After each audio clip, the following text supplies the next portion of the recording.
नमस्कार दोस्तों, एक और नए वीडियो में आप सभी लोगों का बहुत बहुत स्वागत है। मेरा नाम प्रभात है। तो दोस्तों, आज हम बात करेंगे टाटा आईपीएल 2025 के मैच नंबर 19 और मैच नंबर 22 पे। जैसे कि कल संडे था और अक्सर हम देखते हैं कि संडे डबल हेडर गेम्स होते हैं, लेकिन कल जो एक मुकाबला दोपहर को खेला जाना था कोलकाता में, केकेआर वर्सेस एलएसजी का गेम, उसको थोड़ा पोस्टपोन्ड किया गया, उसको शिफ्ट किया गया ट्यूसडे की ओर। यानी कि कल है मंगलवार, कल होगा डबल हेडर स्पेशल। यानी कि दोपहर को हमें देखने को मिलेगा मैच नंबर 19 का गेम, जो खेला जाएगा कोलकाता में केकेआर वर्सेस एलएसजी के बीच में। और रात को पंजाब में मैच होगा, वो मुकाबला होगा Punjab Kings versus Chennai super Kings के बीच में। तो दोनों ही डबल हेडर स्पेशल गेम पर हम आज बात करेंगे इस वीडियो में। तो शुरुआत करते हैं। सबसे पहले हम अंक तालिका पे ध्यान देंगे, पॉइंट्स टेबल पे ध्यान देंगे कि अंक तालिका में अभी हाल कैसा है। तो सबसे पहले हम दोपहर के मैच की बात करते हैं।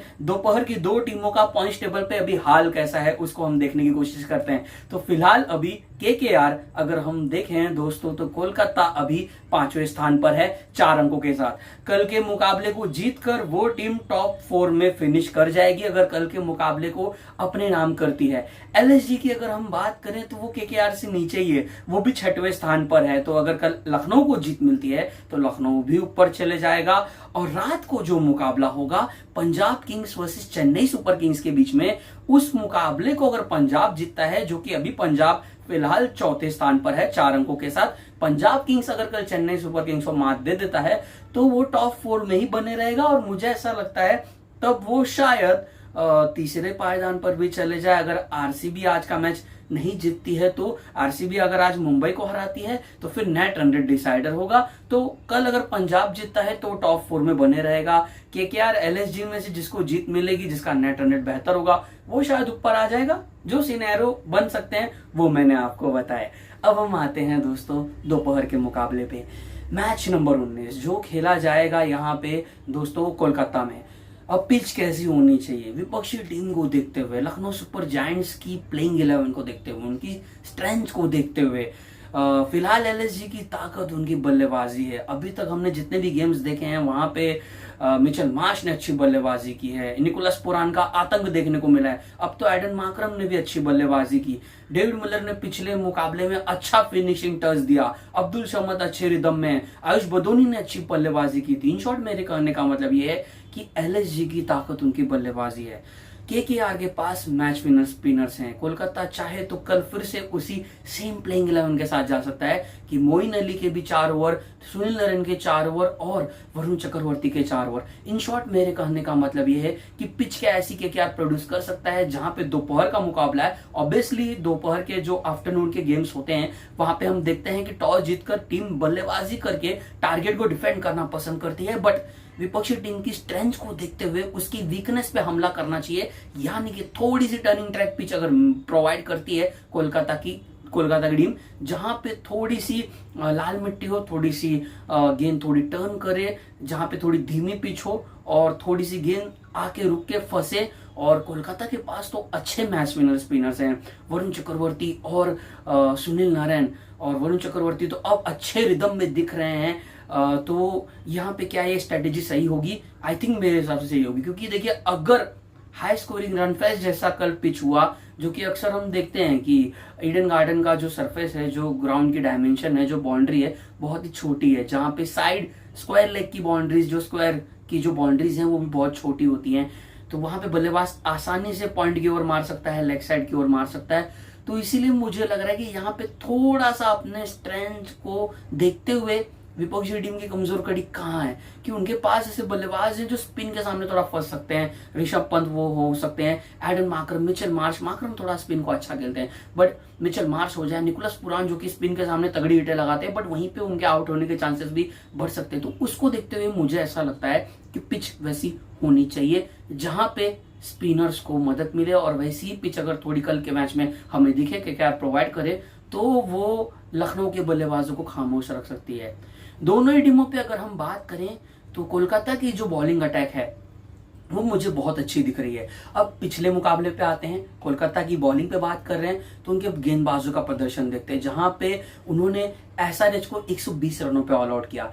नई गेंद के साथ वैभव अरोड़ा बहुत ही घातक दिखे हैं हमें पिछले एडिशन से। अगर आप वैभव अरोड़ा की गेंदबाजी पे ध्यान दोगे तो अब शायद मिचेल स्टार्क की उतनी कमी भी ना खले अगर वैभव अरोड़ा ही पावर प्ले में विकेट ले। हर्षित राणा वो भी वही काम करके देते हैं।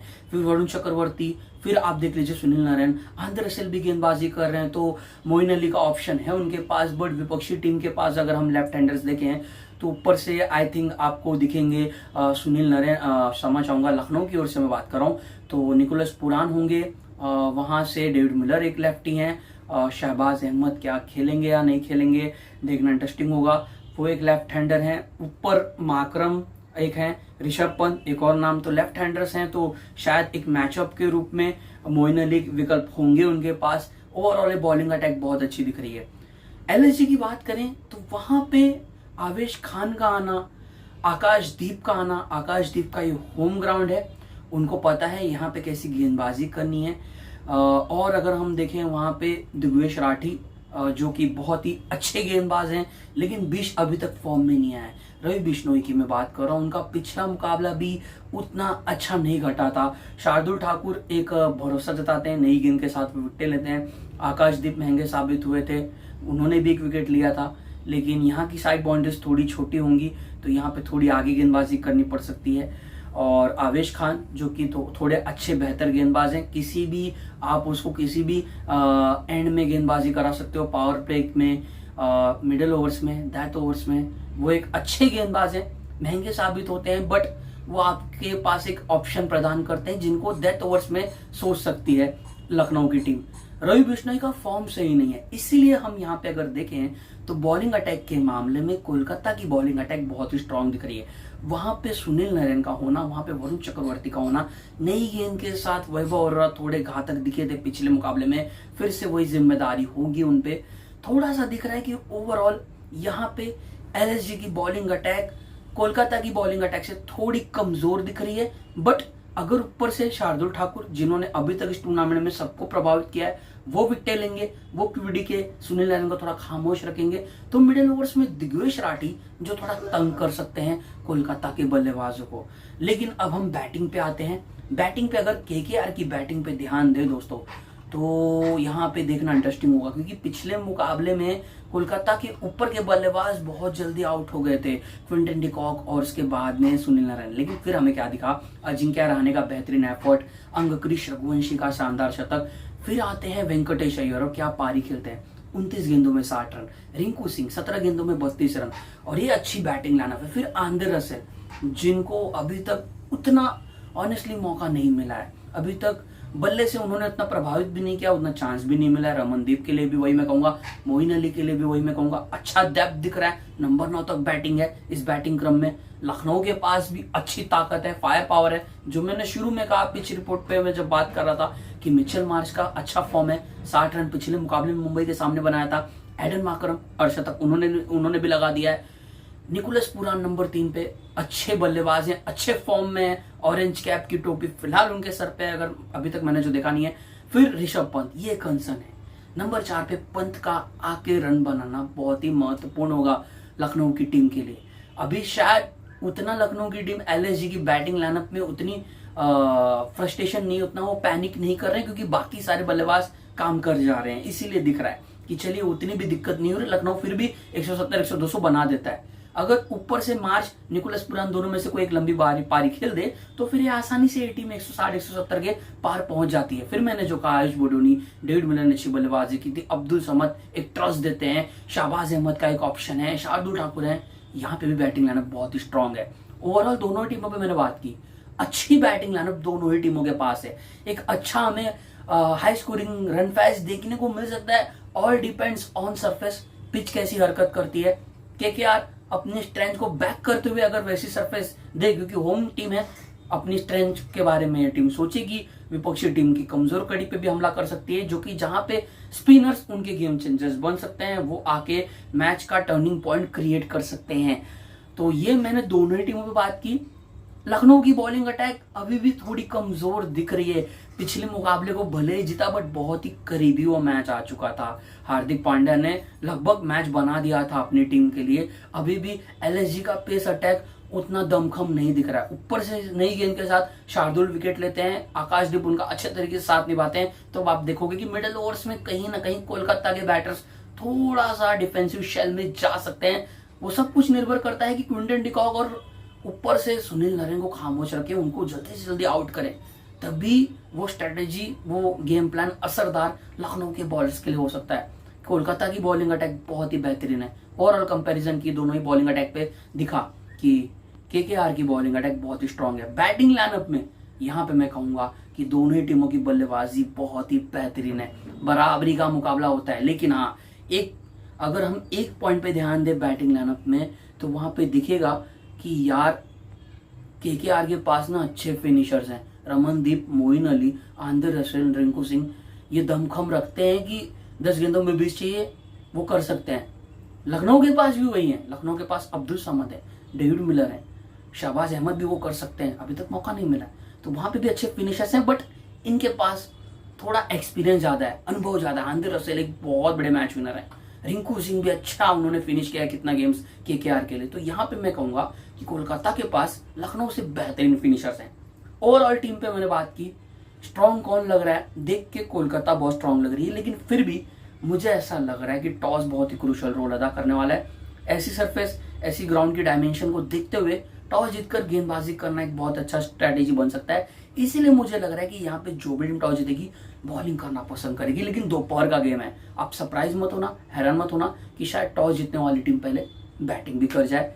मुझे ऐसा लग रहा है इस मुकाबले को जीतने के लिए लखनऊ सुपर जायंट्स फेवरेट होगी।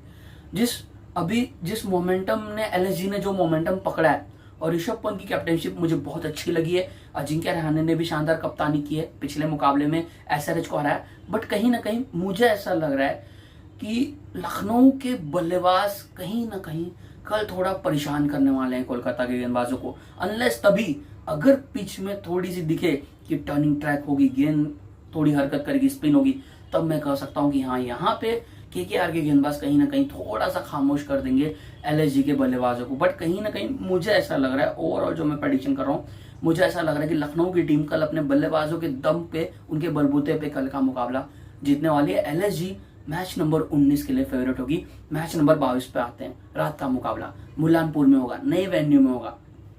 दोस्तों, पंजाब किंग्स इस समय और चेन्नई सुपर किंग्स इस समय, दोनों ही किंग्स के बीच में घमासान युद्ध देखने को मिलेगा। यहाँ पे पंजाब की टीम को अगर हम देखें तो वो टीम कंप्लीट पैकेज टीम है। अभी तक मात्र एक ही मैच वो टीम हारी है, और पिछला मुकाबला भी जो आरआर से उनको हार का सामना करना पड़ा, अच्छा फाइट बैक किया था पंजाब ने। और चेन्नई की अगर हम बात करें तो बहुत कुछ क्वेश्चन मार्क्स वहां पे दिख रहे हैं।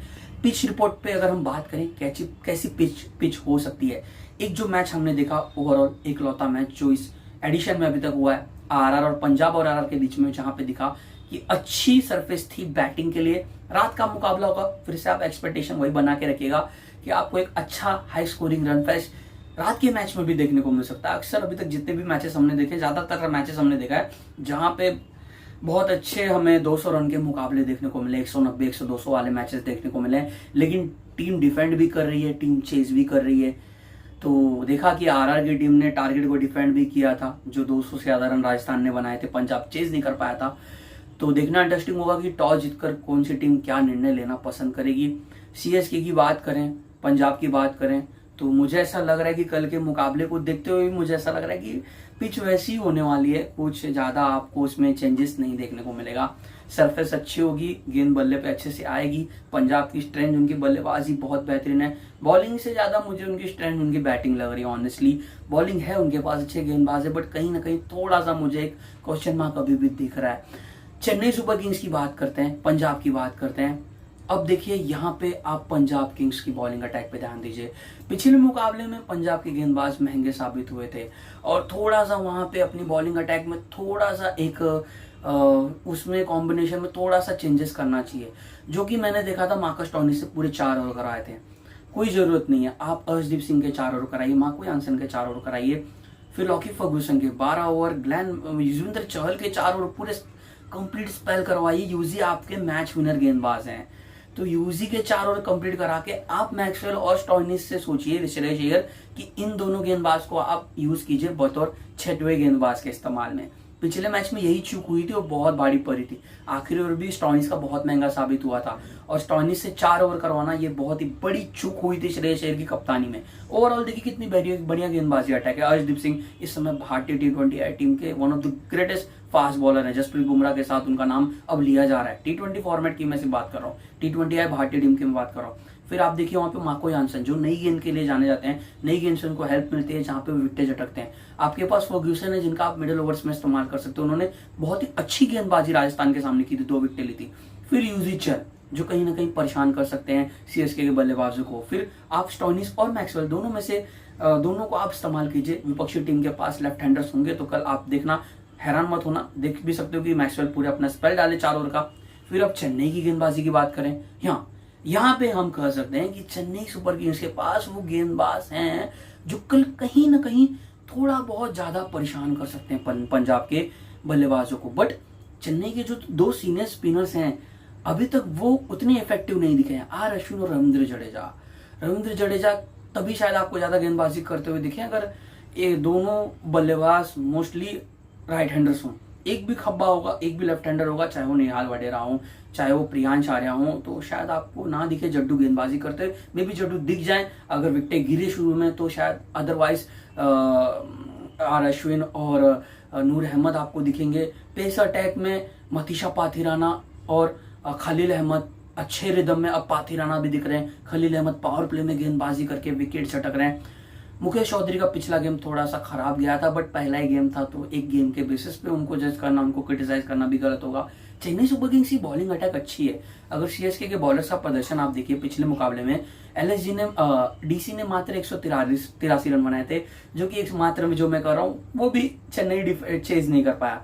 और बॉलिंग अटैक की बात करें तो अच्छी बॉलिंग अटैक है सीएसके की। नूर अहमद, रविंद्र जडेजा, आर अश्विन, 12 ओवर का स्पिन, आपके पास 12 ओवर का पेस का विकल्प है जहां पे मतीशा पाथिराना होंगे, वहां पे खलील अहमद होंगे। मुकेश चौधरी को मैं जखना चाहूंगा कल के मुकाबले में भी खेलते हुए।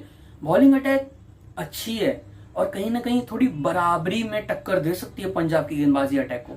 लेकिन अगले पॉइंट पे जब हम आएंगे और वहां पे बैटिंग की बात करेंगे, यार पंजाब की बैटिंग लाइनअप के सामने चेन्नई सुपर किंग्स की बैटिंग लाइनअप कहीं भी कुछ नहीं दिख रही है, क्योंकि कोई सीएसके का बैटर अच्छे रिदम में ही नहीं दिख रहा है। शिवम दुबे का टूर्नामेंट अभी तक अच्छा नहीं घटा है। ऋतुराज गायकवाड़ बतौर कप्तान 1 अर्धशतक, उसके बाद कुछ भी नहीं। वही मैं कहूंगा कहीं ना कहीं सचिन रविंद्र के लिए भी शुरुआती पहला मुकाबला सीएसके के सामने अच्छी पारी खेली थी। शुरुआती मुकाबला एमआई के सामने अच्छी पारी खेली थी, क्षमा चाहूंगा दोस्तों। फिर उसके बाद आप देख लीजिए आरसीबी के सामने मैच फिनिश नहीं कर पाए, जिता नहीं पाए, मैच को करीब नहीं लेके जा पाए। फिर आने वाले मैचेस सचिन के भी अच्छे नहीं गए। डेवन कॉनवे अभी उन्होंने एक गेम खेला है, थोड़ा हमें उनको समय देना चाहिए। फिर आप मिडिल ऑर्डर देखिए, अच्छी बल्लेबाजी की यहाँ पे विजय शंकर ने अच्छा फाइट बैक किया। अच्छी बात यह थी कि शंकर अब रिदम में आ रहे हैं। फिर आप देखिए वहां पे शिवम दुबे टच में नहीं है। फिर आप देख लीजिए रविंद्र जडेजा नहीं उतना ट्रस्ट दे रहे हैं बल्लेबाजी के साथ। फिर एमएस धोनी देखिए, एमएस धोनी बतौर एमएसडीएन, बतौर एमएस धोनी फैन मैं ये बात एक्सेप्ट कर रहा हूँ कि अब वो क्वालिटी एमएस धोनी के अंदर नहीं दिख रही है। अब जैसे जैसे उम्र बढ़ रही है दोस्तों, अब एमएस धोनी को अगर हम देखें तो हम यही एक्सपेक्ट कर सकते हैं, और वो भी एमएस धोनी भी वही सोच रहे होंगे कि मेरे लिए जो सिचुएशन सबसे बेहतर होगी वो यही होगी कि अगर पहली बल्लेबाजी चेन्नई की आए तो 10-12 गेंदें बची हों, तब मैं जाके थोड़ा बेखौफ अंदाज में खेल के अच्छे स्ट्राइक रेट के साथ कुछ तगड़ी हिटे, कुछ 2-3 छक्के लगाने का प्रयास करूं। चेजिंग अगर आ जाए, वहां पे सिचुएशन ऐसी अभी दिख रही है कि चेन्नई अपने जल्द से जल्द विकेट गंवा देता है। 10 ओवर बचे होते हैं तब धोनी आते हैं। सिचुएशन शायद उनको उतना भी अलाउ नहीं करती क्योंकि फिर आर अश्विन आने वाले होते हैं और तब बल्लेबाजी में उतने ऑप्शंस भी नहीं होते हैं। आखिरी एक जोड़ी बैटिंग कर रही होती है जब धोनी नंबर 7 पर आते हैं। बट कहीं ना कहीं वहां पे धोनी को रिस्क उठाना जरूरी चाहिए, और वो दिल्ली वाले गेम में करना चाहिए था, कहीं ना कहीं आरआर के भी गेम में करना चाहिए था। जब उन्होंने थोड़ा सा एक्सेलरेट यानी कि जब उन्होंने गियर शिफ्ट किया तब तक शायद बहुत ही देर हो चुकी थी। तो बतौर एमएस धोनी फैन मैं ये बात को एक्सेप्ट करूंगा कि थोड़ा और भी बेहतर प्रदर्शन माही कर सकते थे। बट वही है कि दरकार भी ऐसी है, सिचुएशन भी ऐसी कि शायद उनको वो अलाउ भी नहीं कर रही है। तो बैटिंग बहुत ही कमजोर कड़ी चेन्नई सुपर किंग्स की दिख रही है। जब तक टॉप ऑर्डर रन नहीं बनाएगा तब तक आपको यही हाल दिखेगा कि चेन्नई जो देखा हमने कि हार की हैट्रिक चेन्नई को लग चुकी है। कल का भी मुकाबला ऑनेस्टली मुझे बहुत ही कम चांसेस लग रहे हैं चेन्नई के, क्योंकि जो पंजाब किंग्स की बैटिंग लाइनअप है जहां पे आप देखोगे कि श्रेयस अय्यर अच्छे फॉर्म में दिख रहे हैं, प्रभसिमरन सिंह अच्छे टच में दिखाई दे रहे हैं। पिछला मुकाबला पंजाब के बल्लेबाजों का, टॉप ऑर्डर के बल्लेबाजों का दिन नहीं था, लेकिन वो अच्छे फॉर्म में, चाहे प्रियांश आर्य की बात कर लीजिए जिन्होंने अच्छी बल्लेबाजी की थी। आप देखोगे अगर मुझे जीटी वाला गेम याद आता है, प्रभसिमरन सिंह ने एलएसजी के सामने अच्छी बल्लेबाजी की थी। फिर आप देखोगे श्रेयस अय्यर ने भी अच्छी बल्लेबाजी की है अभी तक इस पूरे टूर्नामेंट में। शुरुआती 2 मैचेस अगर अय्यर के बहुत ही अच्छे गए हैं। आरआर के भी सामने, जोफ्रा आर्चर के सामने 2 बहुत शानदार चौके लगाए थे।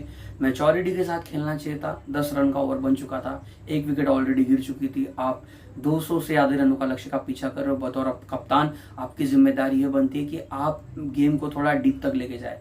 वहां पे अय्यर से थोड़ी सी बेवकूफ़ी हो गई, थोड़ा सा उन्होंने मिस कैलकुलेशन किया। शायद वो अच्छे तरीके से कैलकुलेट बेहतरीन तरीके से कर सकते थे जो मुझे लग रहा था, क्योंकि ऑलरेडी पंजाब ने वहां पे प्रियांश आर्य का विकेट गंवा दिया था। फिर आप देख लीजिए मार्कस स्टोइनिस जिनका चेन्नई के सामने रिकॉर्ड अच्छा है, जब वो एलएसजी के लिए खेल रहे थे वहां पे सीएसके के सामने शानदार शतक लगाया था। तो मे भी कल शायद उनका दिन हो। बिग शो, ग्लेन मैक्सवेल, निहाल वाडेरा अच्छी बल्लेबाजी पिछली 2 पारियां उनकी बहुत अच्छी है। सूर्यांश शेड़गे, शशांक सिंह, मार्को यानसन, दिख रहा है आपको कि कहाँ चेन्नई की बैटिंग लाइनअप, कहाँ पंजाब किंग्स की बैटिंग लाइनअप। पंजाब अपने घर में खेल रहा है, थोड़ा सा हम उनको एक्स्ट्रा बेनिफिट, एक्स्ट्रा एडवांटेज तो ऑब्वियसली देंगे ही देंगे। चेन्नई सुपर किंग्स की बैटिंग लाइनअप बहुत ही कमजोर दिख रही है, क्योंकि सीएसके के बल्लेबाज फॉर्म में ही नहीं है। तो कैसे Chennai super Kings bounce back करेगी, सब कुछ निर्भर करता है कि ऊपर से कॉनवे, रचिन रविंद्र, गायकवाड़, इन तीनों में से कोई 2 बल्लेबाज कल लंबी पारी खेले। टॉप ऑर्डर रन बनाएगा तब आपको चेन्नई सुपर किंग्स अलग दिखेगी। टॉप ऑर्डर कोलैप्स होगा, मिडिल ऑर्डर पे प्रेशर आएगा, फिर से शायद आपको ताश के पत्तों की तरह चेन्नई सुपर किंग्स की बल्लेबाजी लाइनअप ढेर होती हुई दिखाई दे सकती है। दोनों ही टीमों पर बात की मैंने, ओवरऑल कंपैरिजन करें, गेंदबाजी अटैक दोनों ही टीमों का बेहतर है। चेन्नई सुपर किंग्स का कहीं ना कहीं थोड़ा और बेहतर हो सकता है अगर सीएसके के बॉलर्स को कल, स्पिनर्स को कल थोड़ी बहुत हेल्प मिले तो, जो अभी तक मुझे उतना नहीं दिखा है। चेन्नई अपने घर में भी खेला ना, उतनी स्पिन को नहीं मिल रही, उतनी स्पिन नहीं हो रही जितने की उम्मीद स्टीफन फ्लेमिंग ने की है, एमएस धोनी ने किया है, गायकवाड़ ने की, क्योंकि उतनी गेंद अभी तक टर्न नहीं हुई चेपॉक में। और कल अगर मुल्लानपुर में गेंद टर्न हुई तो कहीं ना कहीं बहुत दिक्कत पंजाब के बल्लेबाजों को भी हो सकती है। लेकिन बैटिंग लाइनअप में कहीं भी मैं नहीं कहूंगा कि पंजाब की बल्लेबाजी के करीब भी चेन्नई की बैटिंग लाइनअप नहीं दिख रही है दोस्तों। ऑनेस्टली बतौर चेन्नई सुपर किंग्स फैन मैं ये बात कर रहा हूँ, मुझे नहीं दिख रहा दोस्तों। तो ओवरऑल मुझे ऐसा लग रहा है कल के मुकाबले को जीतने के लिए, मैच नंबर 22 को जीतने के लिए फेवरेट होगी पंजाब किंग्स। दोपहर के मुकाबले से जहां पे मैंने कहा कि एलएसजी फेवरेट होगी, मुझे लग रहा है कल के मुकाबले में एलएसजी की ओर से गेम चेंजर और विपक्षी टीम पे बहुत ही परेशान हो सकते हैं, विपक्षी टीम के गेंदबाजों को बहुत परेशान कर सकते हैं, वो होंगे निकोलस पुरान। मैन ऑफ द मैच कल के मुकाबले के बन सकते हैं।